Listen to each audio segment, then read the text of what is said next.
السلام عليكم. موعد وتوقيت مباراة نادي الأهلي ضد نادي الجيش الملكي في مرحلة المجموعات من مسابقة دوري أبطال إفريقيا 2026.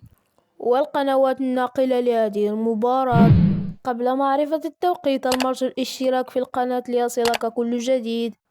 سيستقبل فريق الأهلي نظيره فريق الجيش الملكي على ملعب استاد القاهرة الدولي في مباراة دور المجموعة، وستقام هذه المباراة المرتقبة بين الفريقين يوم الأحد 15 فبراير 2026 على الساعة 4 مساء بتوقيت المغرب، و5 مساء بتوقيت تونس والجزائر، و6 مساء بتوقيت مصر، و7 مساء بتوقيت السعودية إن شاء الله. ومن المرتقب نقل هذه المباراة على قناة بي إن سبورت 2 بتعليق خليل البلوشي.